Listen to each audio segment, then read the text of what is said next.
wassalam selalu tercurahkan kepada Nabi kita Muhammad sallallahu alaihi wasallam, kepada keluarga, para sahabat dan kepada seluruh umatnya. Bapak Ibu al-Fadhil wal-Fadhilat yang Allah Subhanahu wa taala muliakan, dalam beberapa hari lagi insyaallah kita akan kedatangan bulan suci Ramadan yang penuh berkah 1446 Hijriah 2025 adalah kesempatan bagi kita semua kaum muslimin untuk meraih pahala sebesar-besarnya, sebanyak-banyaknya, dengan persiapan maksimal, baik itu persiapan ilmu, persiapan ibadah, persiapan fisik, persiapan hati, iman dan sebagainya. Insyaallah kalau kita memaksimalkan persiapan menyambut kedatangan bulan suci Ramadan dengan hati yang gembira, dengan hati yang bahagia, hati yang insyaallah bersyukur dipertemukan kepada Allah Subhanahu wa taala, kita akan mendapatkan pahala yang limpah. Dosa-dosa kita oleh Allah Subhanahu wa taala diampuni, pahala kita digandakan. Jemaah Allah Subhanahu wa taala muliakan, pada kesempatan ini kita akan mengkaji fiqh siyam, yaitu fikih atau hukum seputar ibadah puasa, khususnya puasa Ramadan. Puasa Ramadan menurut sejarahnya ada 4 tahapan ya dalam sejarah, sampai pada tahapan terakhir diwajibkan berpuasa. Awalnya menurut historis atau sejarah, sebelum Ramadan itu diwajibkan atau sebelum puasa Ramadan itu disyariatkan, puasa yang diwajibkan pada saat itu adalah puasa Asyura, yaitu puasa yang jatuh pada tanggal 10 bulan Haram. Saat itu Rasulullah mewajibkan kepada para sahabat untuk berpuasa Asyura, puasa pada hari itu tanggal 10 Haram. Kemudian ketika turun Ramadan, maka beliau memberikan pilihan bagi siapa yang ingin berpuasa Asyura, silakan, dan hukumnya adalah sunnah. Bagi yang meninggalkan puasa Asyura juga tidak apa-apa, sehingga mereka berpuasa Ramadan. Kemudian yang ketiga tahapannya adalah ketika syariat puasa Ramadan itu telah diturunkan. Yang ketiga itu adalah saat itu bagi yang ingin berpuasa Ramadan silakan dia berpuasa. Bagi yang tidak berpuasa maka wajib menggantinya dengan membayar fidyah. Jadi saat itu belum menjadi satu kewajiban yang memaksa, ya, hanya berupa pilihan saja. Baru kemudian yang keempat, yaitu ya, tidak ada pilihan, tetapi ada sesuatu yang memberatkan bagi para sahabat, khususnya ketika berbuka puasa. Kalau tiba waktunya berbuka puasa, lalu mereka tertidur sebelum berbuka puasa, maka ketika bangun dia tidak boleh makan minum sampai keesokan malamnya. Sehingga hal itu sangat berat oleh para sahabat, maka diringankan dalam firman Allah di ayat 186, wa hilla lakum lailatas siyam wa qatu ila nisaikum. Kemudian di ayat yang sama ini, wa qul washrabu hatta yatabayyana lakum al-khaytul abyadu minal khaytil aswadi minal fajr. Ayat pertama tadi yang berbunyi adalah diharapkan di malam puasa Ramadan untuk berhubungan suami istri. Artinya apa? Ketika orang tak tidur meskipun belum berbuka puasa, maka dia boleh. Artinya kondisi yang pertama gugur atau tidak diberlakukan lagi karena turunnya ayat 146 Al-Baqarah. Kemudian di ayat yang sama Allah mengatakan makan minum kalian sampai terbit fajar shadiq. Sampai terbit fajar shadiq. Kalau pajaknya masih kadif, berarti masih boleh kita makan minum. Masih boleh makan minum. Jadi nanti kita akan jelaskan perbedaan antara pajak sodik dengan tadi. Itu sejarah. Kemudian kepada siapa puasa itu diwajibkan? Karena banyak orang sudah dewasa tapi nggak puasa, padahal tidak ada usul sama sekali. Ya, ketika ditanya kenapa Pak nggak puasa, ulun gawe sehari itu, atau gawe dulu berat. Jadi itu nggak bisa dijadikan alasan atau uzur seseorang boleh meninggalkan puasa wajib tanpa ada utusan itu, seperti yang dijelaskan oleh Allah Subhanahu wa Ta'ala. Maka yang pertama syarat wajib puasa itu adalah orang itu beragama Islam. Kemudian dia mukallaf. Mukallaf itu dilihat dari segi umur. Umur ketika sudah 14 tahun atau 15 tahun, 14 sampai 15 itu sudah mulai ya terbebani kewajiban untuk berpuasa, sholat dan sebagainya. Kemudian yang ketiga adalah ya tidak ada usul, artinya tidak ada yang menghalangi dia untuk berpuasa dengan arti kata dia mampu melaksanakannya. Ya.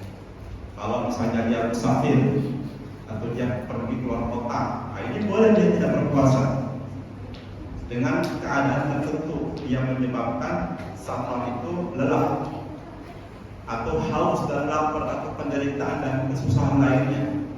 Ini disebut udzur. Maka dia harus bersih daripada udzur ini, terbebas daripada udzur ini untuk dikatakan wajib berpuasa.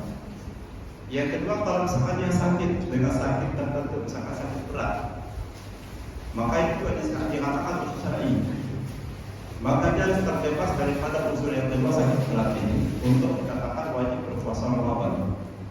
Seperti stroke misalnya, atau sakit yang sangat lama seluruhnya, yang opname misalnya, atau seperti kondisi orang tua karena lanjut usia 60 tahun, fisik sudah lemah dan sebagainya. Maka orang dalam kondisi seperti ini, ya, kalau dia lemah apa segala macam, dia tidak boleh berpuasa, bahkan tidak boleh berpuasa, ya. Karena akan menyebabkan semakin menderita, semakin parah sakitnya dan lain sebagainya. Termasuk juga adalah usul itu adalah ibu-ibu yang sedang hamil atau mengandung dan yang sedang menyusui anaknya. Maka kondisi-kondisi seperti ini dia harus terbebas untuk dikatakan wajib melaksanakan puasa wajib atau Ramadan. Jamaah Allah muliakan. Kemudian apa saja uzur yang diperbolehkan bagi alasan bolehnya orang tidak berpuasa atau uzur bolehnya orang tidak melaksanakan puasa Ramadan. Yang pertama adalah sakit keras atau sakit parah. Ya. Jadi seandainya dia berpuasa, maka sakitnya bertambah parah, bahkan bisa menyebabkan kematian dengan puasa tersebut. Maka ini adalah udzur, dia tidak perlu puasa, diharamkan dia berpuasa. Lalu sebagai penggantinya dalam kondisi sakit sangat berat seperti ini, dia tidak wajib mengqadha puasanya yang dia tinggalkan, tetapi dia hanya diwajibkan membayar fidyah, memberi makan setiap hari kepada orang miskin. Teknisnya seperti apa? Bikin makanan yang sudah siap saji. Bikin makanan siap saji, panggil orang miskin, ayo makan ya. Jangan karena nggak puasa, aduh rugi. Makan. Kesal ya. Jadi makan ya. Kemudian yang kedua, uzur yang membolehkan orang tidak berpuasa Ramadan adalah karena safar yang jauh, di mana jarak tempuh safar tersebut kurang lebih 63 km. Dan dengan syarat lain, safarnya bersifat mubah, tidak adalah maksiat. Bersifat mubah, misalkan jalan-jalan atau dagang, bisnis, atau apalah yang lain, atau sapa taat, silaturahim kepada kerabat, atau dakwah di luar kota, itu sapa taat. Kalau sapa maksiat, menurut Imam Syafi'i nggak boleh. Yang puasa sholat termasuk puasa ini. Karena misalkan dia mana dia biasalah ada langganan suasana, ya ini sama maksiat. Kemudian dan disyaratkan safar tersebut ya jasad kesafar seharian, yaitu membutuhkan waktu yang berhari-hari. Kemudian jemaah Allah Subhanahu wa taala menyatakan amma in asbasa iman wa muqim summa safar astana atau yusrifa. Kalau dia sudah mulai berpuasa sebelum dia safar, lalu safar, maka ia tidak boleh berbuka. Nah, kalau misalkan dia sebelum safar kondisinya sudah mulai berpuasa di rumahnya, lalu setelah dia safar di tengah jalan, dia tidak boleh berbuka. Dalilnya apa? Dalilnya adalah wa man kana maridan aw ala safarin fa iddatun min ayyamin ukhra. Barang siapa yang dalam kondisi sakit atau safar lalu kemudian dia berbuka, maka hendaknya diganti pada hari-hari yang lain. Nah, jadi caranya gimana?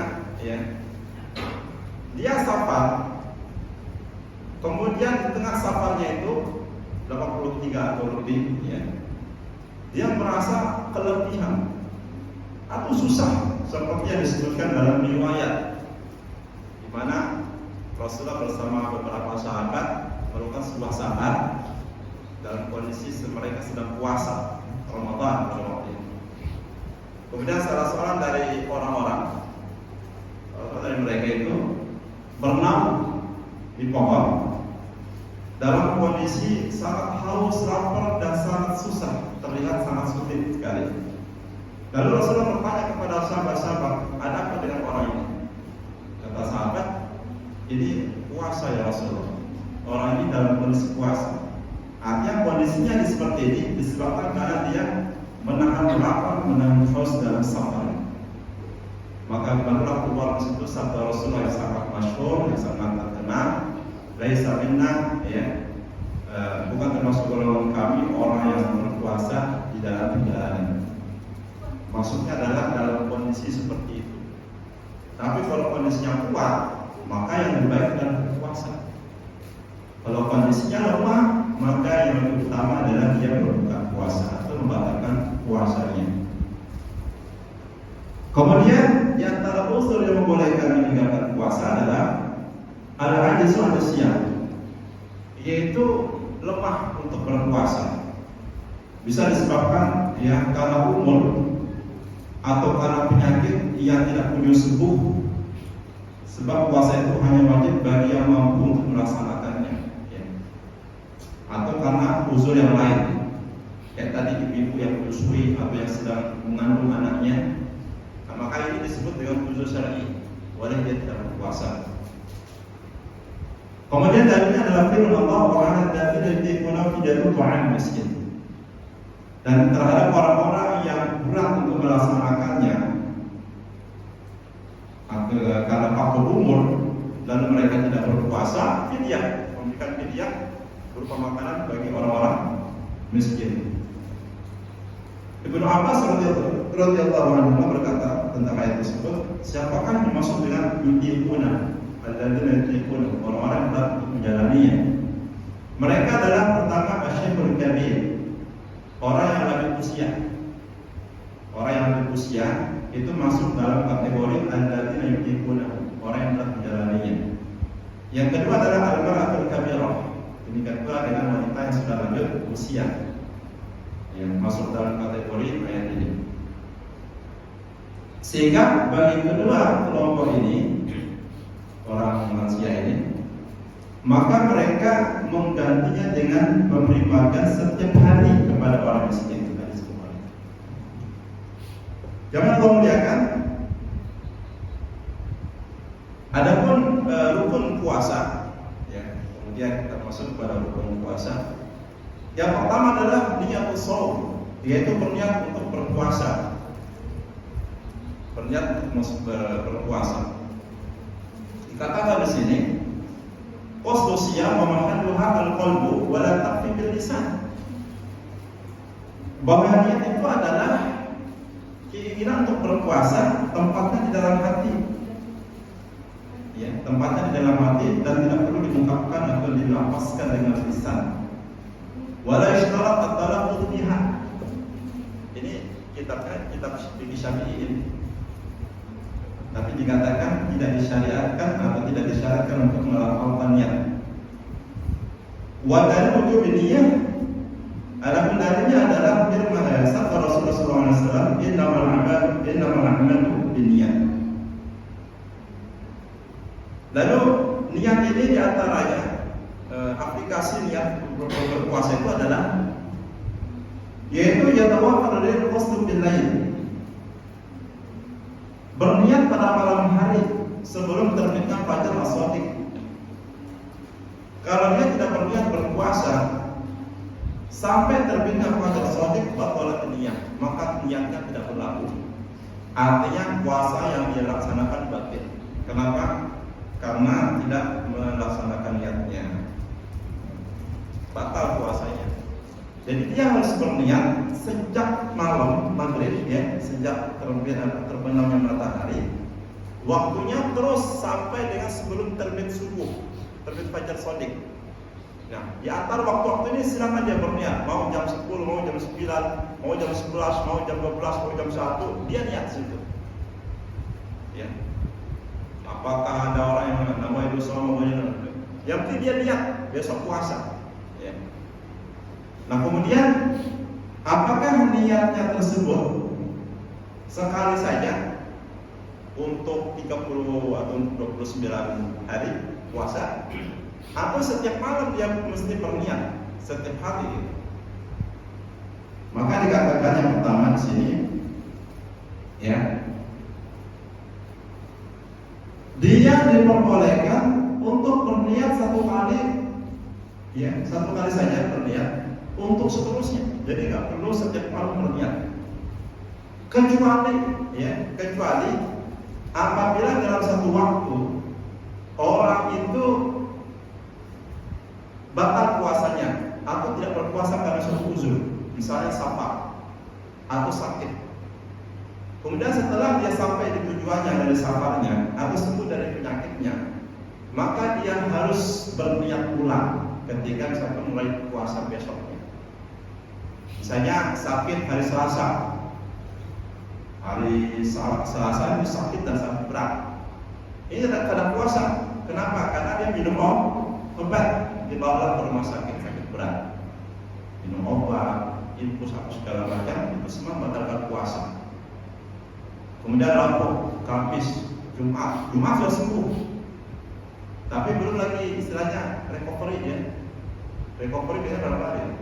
1-2 hari. Anggaplah 1-2 hari.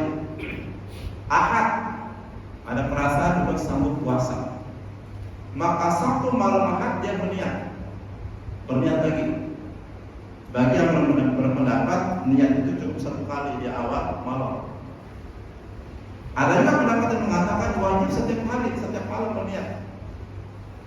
Wajib berniat setiap malam. Sehingga dikatakan yang berikut adalah itu qabla al-fajr an-siyam yang tadi pada tujuan niat terwahid an-syari kulli. Wajib setiap malam berniat, tidak cukup berniat satu kali untuk puasa selama 1 bulan. Kenapa? Karena siyam Ramadan laysa ibadah wahidah. Karena puasa Ramadan itu bukan satu ibadah yang terkumpul dalam satu hari, tetapi berpisah-pisah setiap hari. Itu dikatakan Ramadan karena masing-masing harinya itu puasa. Setiap hari puasa, sehingga setiap hari bulan dia berniat. Berbeda dengan puasa sunnah, maka boleh orang itu berniat pada saat di siang hari atau ketika tidak mendapatkan makanan langsung berniat saat puasanya. Tapi khusus untuk puasa Ramadan, puasa wajib, dia berniat sebelum terbit fajar atau subuh. Nah, kemudian pembahasan yang baru adalah al-imsak al-muftirat. menahan dari segala pembatal puasa. Apa saja yang membatalkan puasa? Yang pertama dan yang kedua adalah al-akl wasyurb, yaitu makan minum secara sengaja, meskipun sedikit, kecuali kalau lupa. Nah, kalau lupa maka tidak membatalkan puasa. Beda halnya ketika lupa diingatkan, ulun lupa kan? Terus saya, ulun minum belum? Ini batal jelas ini puasanya. Berdasarkan kepada hadis Abu Hurairah radhiyallahu anhu yang berkata, kalau Rasulullah SAW mana siapa yang lupa dalam kondisi sedang berpuasa, lalu dia minum atau makan, maka hendaknya dia menyempurnakan puasanya, meneruskan puasanya. Karena sesungguhnya Allah lah yang memberinya makan dan minum. Hadis Bukhari Muslim. Jadi orang ada yang seperti itu ya, dikasih makan sama Allah dengan cara ingatannya sementara waktu diangkat. Mungkin hikmahnya waktu ya, nggak ada ingetin sampai selesai bersih piringnya, makan ini selesai. Hanya datang orang, Pak, dia makan, lupa. Nah, mantap itu. Allah. Tapi rugi ketika lagi makan baru 2 suapan, 3 suapan, datang orang biasa, saya kan. Jadi sangat rugi. Tapi teruskan batal aja deh. Kemudian yang kedua adalah usul ini tidak jauh min manfaat maftuh, yaitu sampainya sesuatu benda ya yang ke dalam perut dari tempat-tempat terbuka. Tempat-tempat terbuka ini kayak misalkan hidung. Contoh misalkan kita kan lagi berkumur-kumur ya, istinsyak dan istinsal ya. Di antara sunnah berwudu itu adalah menghirup air wudu ke rongga hidung. Ya. Maka Rasulullah mengatakan, hendaknya kamu bersungguh-sungguh beristinsyak, menghirup air ke dalam hidung. Illa takuna shaimah, kecuali kalau kamu sedang berpuasa. Artinya apa? Sesuatu yang masuk lewat hidung itu bisa membatalkan puasa. Ya, lewat hidung. Dan juga termasuk lewat telinga, sesuatu yang terbuka sifatnya, hidung, telinga. Adapun lewat mata, ya, maka menurut pendapat Syekh bin Baz dan juga Syekh Shalih Al-Utsaimin tidak membatalkan puasa, sesuatu yang masuk melalui mata. Tapi kalau lewat hidung, lewat telinga, apalagi lewat mulut, rasanya yang terutama, itu bisa membatalkan puasa. Nah kemudian jamaah Allah muliakan, yang ketiga pembatal puasa itu adalah al-qaid al-muta'ammad, muntah secara sengaja. Muntah secara sengaja. Dalilnya adalah ya, hadis Rasulullah SAW yang bersabda, "Faman darahu qaidun wa shay'un falaysa alaihi qada wa yastaqahu falyaqdi." Siapa yang muntah secara tidak sengaja, maka tidak ada wajib mengqadha, dan siapa yang muntah secara sengaja hendaknya dia mengqadhanya. Hadis Tirmizi. Jamaah Allah Subhanahu wa taala muliakan. Kemudian yang keempat adalah al-waqtu mu'amdan, yaitu berhubungan suami istri siang hari Ramadan dengan sengaja. Dengan sengaja ya. Adalah yang kada sengaja ya. Dikiranya atau misalkan kada tahu misalnya, dikiranya sudah maghrib karena pengantin baru kan. Makanya nih, jangan menikah sebelum puasa, bahaya. Kenapa? Ya biasalah pengantin baru malam pertama. Dikira belum malam, sudah malam. Sekalinya masih 20 menit lagi hanya maghrib. Nah, lalu tersadar, sekalinya belum maghrib. Nah, gimana itu hukumnya? Maka menurut pendapat para ulama, ya, menurut pendapat para ulama batal puasanya. Kenapa? Karena kaidah al-aslu dalam puasa Ramadan itu, al-aslu ya, al-aslu an-nahar, yaitu hukum asal sebelum sebelum masuknya terbenam matahari adalah hukum asalnya adalah masih siang. Masih siang artinya beda dengan nanti fajar. Fajar itu berbeda. Kalau misalkan orang makan minum, ya, dikiranya masih malam, ternyata sudah lewat subuh nih. Dan begitu keluar, ternyata orang sudah mulai beraktivitas. Nah, gimana puasanya? puasanya sah. Kenapa? Al-aslu al-lail. Hukum asalnya adalah masuk malam. Jadi kalau subuh, maka secara tanpa dia sadari atau tanpa sengaja atau ini, maka puasanya sah karena hukum asalnya masih malam. Tapi kalau maghrib, ya dia hubungan suami istri atau makan, ternyata belum maghrib, gitu, maka batal puasanya. Ya maka dia tahu ini sedang puasa, tapi dia mengira ini kayaknya udah maghrib, misalnya di hutan ya, atau di mana lah ya, di tempat yang ada azan, ya nggak tahu jam berapa maghrib di tempat ini kan, kita pun juga nggak ada sinyal, sekalinya belum maghrib gitu kan, nah, jadi puasanya bisa batal. Jangan memuliakan. Kemudian orang yang melakukan hubungan suami istri ini membatalkan puasanya, mengharuskan dia untuk membayar kafarat. Kafarat itu berupa yang pertama adalah memerdekakan budak. Zaman sekarang mungkin sudah nggak pakai apa ini, kurang relevan lah. Ada budak, kecuali budak dalam bahasa Sunda artinya anak banyak. Tetapi budak dalam perbudakan zaman dulu memang walau mungkin ada atau tidak.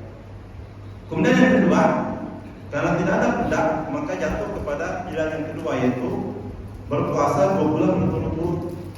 Ya. 2 bulan berturut-turut puasa. Ini berat ya. Sedangkan Ramadan 1 bulan saja dia batal, apalagi 2 bulan berturut-turut pasti kadang sanggup lagi. Dan yang ketiga, kalau misalkan tidak sanggup karena umurnya sudah tua, maka dia memberi makan kepada 60 orang miskin. Kemudian pembatal puasa lainnya adalah al-istimna. Al-istimna artinya adalah mengeluarkan air mani. Dengan apa?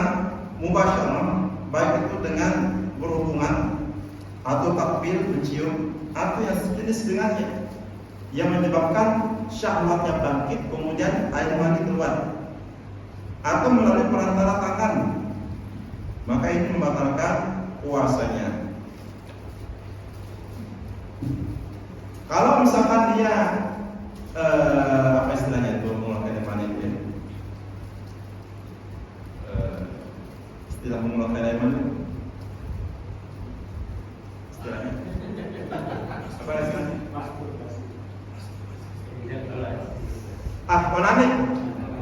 Onani ya.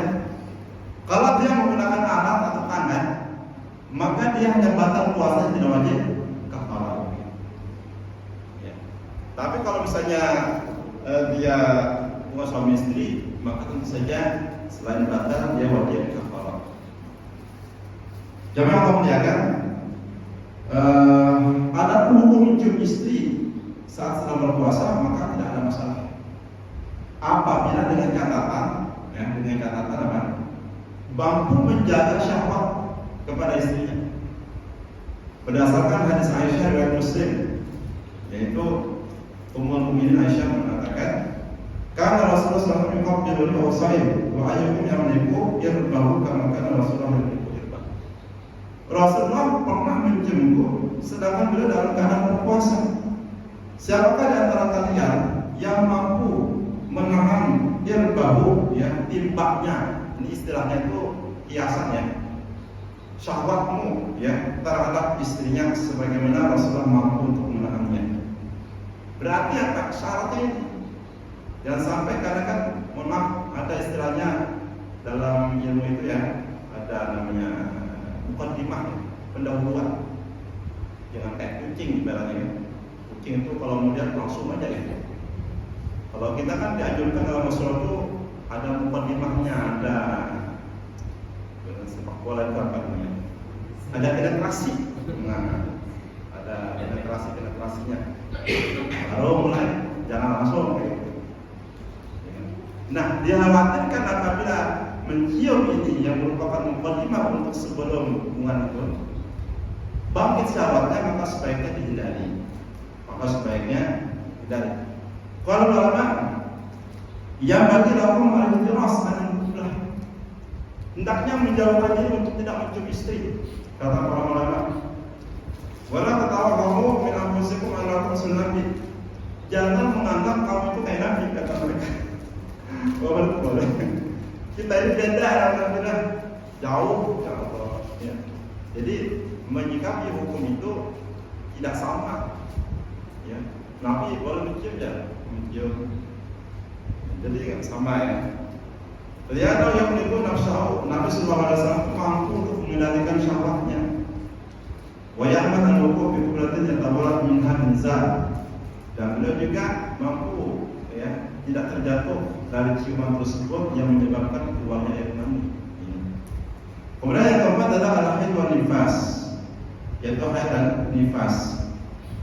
Bila keluar darah haid, ya, maka batalat shaumuhu, yaitu batal puasanya. Pada tara al-mar'ah as-sa'imah haid atau nafas bi juz'in min an-nahar batal siyam, ya, batal puasanya.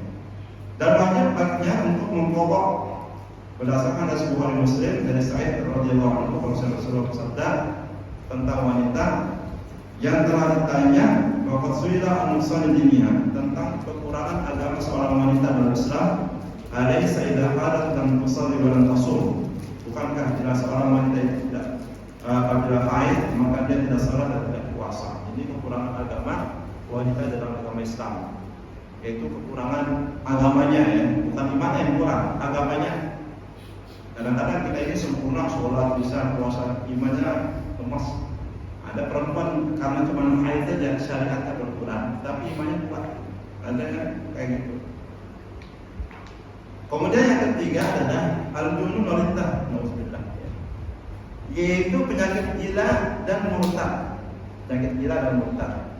Karena gila ini telah menghilangkan akal sehat, sementara akal sehat itu adalah salah satu syarat wajib berpuasa Ramadan. Tapi ketika hilang karena penyakit gila, maka tidak sah puasanya. Ya. Jamaah Allah muliakan. Kemudian yang berikutnya adalah adab-adab ketika kita sedang berpuasa. Yang pertama adalah disunahkan atau dianjurkan untuk menyegerakan buka puasa. Menyegerakan buka puasa manakala terbenam matahari, meskipun belum azan. Dan ada orang azannya itu minum dulu, bahkan sedikit makan berbuka dulu, ya kan, 1 menit 2 menit dan azan, padahal matahari belum terbenam. Maka tidak perlu menunggu azan dikumandangkan, cukup matahari dipastikan tenggelam jam sekian menit sekian, sudah boleh berbuka. Karena apa? Takjil, yaitu dianjurkan kita menyegerakan buka puasa berdasarkan hadis Bukhari Muslim dari Sahal bin Sa'ad radhiyallahu anhu, Rasulullah bersabda sallallahu alaihi wasallam, la yazaluna bi khairin ma'al fitr. Manusia senantiasa berada dalam kebaikan sepanjang mereka menyegerakan buka puasa. Dan menu yang paling utama untuk berbuka puasa apa? Rutab atau tamar. Bila tidak ada rutab, yaitu kurma mangkal yang baru dipetik dari pohonnya, yaitu tamar, kurma yang sudah di pasaran. Rutab itu mungkin ada sekarang ya. Kalau kita tahu rutab itu kayak kurma apa namanya, yang bulat-bulat tuh jenisnya. Sukari. Nah, sukari itu awalnya rutab. Ketika sudah sedikit mengkar namanya sukari. Tapi kalau lagi baru dipetik namanya rutab. Ya. Dan itu sangat luar biasa ya. Rutab itu bagus banget ya. Bila keduanya tidak ada, rutab ataupun tamar, maka yaitu air. Berdasarkan hadis Tirmidzi Abu Dawud bahwa Nabi sallallahu alaihi wasallam yuftir qabla yusalli 'ala rutab. Beliau berbuka sebelum sholat beberapa butir rutab.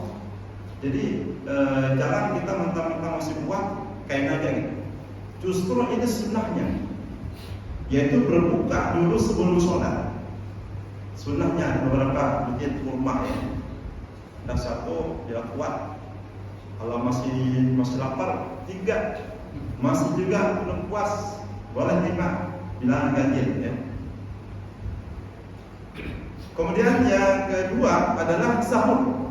Ya, ada orang berpuasa atau anjurannya adalah bersahur. Bersahur berdasarkan hadis Bukhari Muslim, Rasulullah SAW bersabda, "Tasahharu fa inna sahur barakah." Bersahurlah karena sesungguhnya di dalamnya terdapat keberkahan, yaitu menguatkan orang untuk untuk berpuasa dan melakukan ibadah-ibadah lainnya di siang hari, ya, yaitu menjaga sholat fardu berjamaah. Ini target kita. Jadi kita punya dua target nanti. Pertama adalah menjaga ketaatan, menjaga ibadah dalam keadaan yang sesempurna-sempurnanya. Sholat kita laksanakan berjamaah di masjid atau di langgar. Kemudian baca Al-Quran kita jaga setiap harinya berapa juz. Kemudian zikir-zikir, kemudian sedekah dan sebagainya boleh buka atau di dalam buka puasa berupa makanan atau minuman kepada orang lain. Dan yang kedua adalah kita meminimalkan dosa. Meminimalkan dosa, dosa mata, dosa telinga, dosa tangan, dosa kaki, dosa mulut misalnya. Ya, jadi kita kurangi dosa atau mengurangi aktivitas yang menjurus kepada dosa yang bisa menggugurkan pahala kita atau mengurangi kualitas pahala puasa kita. Misalnya apa? Mengurangi misalnya main HP. Bahkan itu bisa mencuri waktu ibadah kita karena kebanyakan main HP. Harusnya dimanfaatkan untuk menambah ibadah di bulan Ramadan, tapi aktivitas HP kita ini kadang berkurang. Di lain bulan 10 jam, di bulan Ramadan malam dikap jadi 15 jam, jadi lucu. Jadi harusnya kan berkurang harusnya. Sama kayak makanan ibadah kita khususnya ya. Makanan itu kan kalau di bulan Ramadan wajar lah, tapi justru menumpuk di bulan Ramadan makan itu. Buktinya apa? Tempat pembuangan sampah, itu menumpuk. Kami waktu masih tinggal di Banjar itu menumpuk TPS itu. Yang satu tingkatan sekarang jadi 3 tingkatan. Jadi kelipatan 2 kali. Ya, luar biasa. Konsumsi di bulan Ramadan itu meningkat, kebutuhan gula, beras segala macam. Apalagi sudah mencium lebaran. Nah, ini sudah luar biasa lagi nih. Harga naik segala macam. Jadi nilai ekonomi itu luar biasa ya, meningkat tajam di bulan Ramadan. Jadi justru bukan nyaman, padahal kita lagi puasa. Ya, dan banyak lagi target-target lainnya. Kemudian yang Allah muliakan, ya, sahur itu membedakan antara puasanya orang Yahudi dengan puasanya umat Rasulullah SAW. Mereka juga berpuasa seperti puasa Asyura, tapi mereka tidak bersahur dan mereka kalau berbuka puasanya suka menunda waktunya. Dan Rasulullah SAW adalah sosok yang senantiasa menyuruh kita untuk berbeda dari tata ibadahnya orang Yahudi ataupun orang Nasrani. Harus berbeda karena kita punya identitas kita Nabi Muhammad SAW yang tidak dimiliki oleh umat-umat sebelum kita. Kemudian yang Allah muliakan, yang ketiga adalah ta'khir sahur, yaitu mengakhirkan sahur. Ya, misalnya 15 menit sebelum fajar itu subuh, atau setengah jam lah paling lama ya, maksimal paling banyak setengah jam. Kenapa? Dikhawatirkan asik makan, asik minum, sambil nonton apalagi ya. Sekalinya azan, nah belum minum lagi. Jadi khawatirnya seperti itu. Ya. Sehingga ketika kita misalnya mau mengambil setengah jam untuk sahur, boleh. Setengah jam untuk sahur, mungkin 15 menit habis. Habis itu mungkin persiapan baca Al-Quran kalau kita sudah dalam kondisi berwudu atau mandi, misalnya mandi biasa. Ya kita baca Al-Quran lumayan 10 menit sebelum azan subuh. Cuma masalah ada perbedaan ya waktu azan subuh antara dua kelompok umat Islam ini, antara anggaplah Muhammadiyah dengan NU gitu ya. Jadi lebih lambat sekitar 4 menit itu Muhammadiyah. Sekitar 4 menit, 1 menit itu sama dengan 8 ataupun 1 menit sama dengan 4 derajat. Ya, 4 derajat karena posisi pada saat itu fajar masih berada di bawah ufuk atau di bawah garis ufuk gitu ya. Jadi belum terbit fajar. Nah, sebenarnya azan subuhnya itu saudara-saudara kita itu masih belum terbit fajar shadiq, masih fajar kadhib. Karena azan itu adalah menandakan apa? Awal waktu sholat, ya. Jadi bukan awal waktu sholat dilihat dari mulainya sholat, tapi dimulai dari azan itu awal waktu sholat. Maksud waktu sholat azan. Jadi Muhammadiyah seperti itu. Apakah kita akan mengikuti azan subuh Muhammadiyah? Artinya kita masih boleh makan minum meskipun ada yang sudah azan. kecuali ada satu keluarga ada Muhammadiyah, aja makan gitu. Ini belum kami. Jadi terjadi polemik keluarga ini. Nah sebaiknya ikhtiar ya kata para ulama, dalam rangka untuk kehati-hatian sebaiknya kita sudah berhenti meskipun belum azan Muhammadiyah itu. Karena apa? Untuk menghindari keliputan. Karena gampang sekali untuk meliput ya. Kemudian ya jangan Allah muliakan mengakhirkan waktu sahur. Yang keempat adalah tarkul hujjah minal kalam, yaitu meninggalkan perkataan yang sia-sia. Ya. Sabda Rasulullah SAW, "Man lam yadkhul al-zur wa al-amal bihi falaysa lahu hajatun fi idha'an wa syarab." Barang siapa yang tidak bisa meninggalkan perkataan dusta dan dia terus-menerus melakukan demikian, maka sungguh Allah tidak membutuhkan orang itu meninggalkan makan dan minumnya. Hadis Bukhari. Jadi ini betul-betul kita mengurangi segala dampak yang bisa mengurangi waktu kita beribadah, kesia-siaan atau dosa atau maksiat apalagi, sehingga bisa mengurangi berkahnya waktu kita untuk beribadah, menambah ibadah.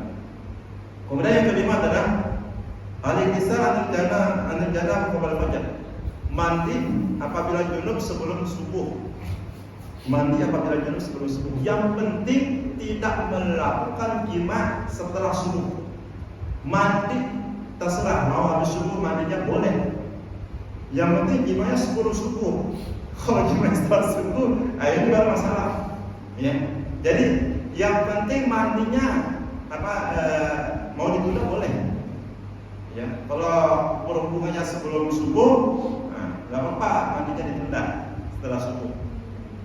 Jangan balik, ya, mandi dulu udah jadi masalah besar, ya kan? Jamaah Allah muliakan. Kemudian adalah yang membatalkan tarkul hijamah, yaitu tidak berbekam. Adabnya adalah tidak berbekam. Wal qasdu, yaitu mengeluarkan darah penyakit dengan cara qasdu. Istilah qasdu mungkin kalau tahu ya, jarum itu yang ditusukin lalu memuncak itu darah keluar dari penyakit qasdu. Jadi berbekam ini ada khilaf di kalangan para ulama, antara yang mengatakan tidak batal dengan yang mengatakan batal puasa. Ya. Ada hadis yang menyebutkan afdalul haji wal mahjum, bahwa orang yang berbekam dan orang yang dibekam, orang yang berbekam dengan orang yang membekam itu sama-sama puasanya batal. Ya. Ada juga hadis yang mengatakan Rasulullah berbekam pada beliau sedang berpuasa. Dan kedua hadisnya sahih. Kedua hadis ini sahih. Tapi sebaiknya kita tinggalkan. Berbekam karena bisa menyebabkan kelemahan. Kemudian adab yang ketiga adalah berdoa ketika berbuka. Ya, berdoa ketika berbuka puasa dengan doa Allahumma laka aslamtu wa ala rizqika aftartu dzahaba al-ghamam wa qtalatul urub wa tabatalatu insyaallah. Telah hilang rasa haus, telah basah tenggorokan dan telah ditetapkan pahala. Yang kedelapan adalah memberikan hidangan kepada orang yang berbuka puasa. Kemudian yang kesembilan adalah memperbanyak sedekah, memperbanyak tadarus Al-Quran dan membaca Al-Quran, serta itikaf di masjid pada 10 malam terakhir. Kemudian di antara yang waktu dalam puasa sangat banyak sekali ya. Waktu dalam puasa sangat banyak. Intinya adalah puasa itu adalah al-imsak anil muftirat, ya, min tulu'il fajri as-shadiq ila ghurbi syamsi, yaitu menahan dari makanan minum dan segala pembatal lainnya sejak terbit fajar shadiq sampai terbenamnya matahari. Baik yang kita itu makan minum maupun perbuatan-perbuatan yang bisa mengurangi puasa kita atau bisa menghilangkan pahala puasa kita. Ya, semoga Allah Subhanahu wa taala memberikan kepada kita taufik untuk bisa memaksimalkan waktu untuk beribadah di bulan Ramadan yang akan datang. Amin ya rabbal alamin. Demikian bisa disampaikan Allah a'lam bishawab. Subhanakallahumma wa bihamdika asyhadu an la ilaha illa anta astaghfiruka wa atubu ilaika. Wassalamualaikum warahmatullahi wabarakatuh.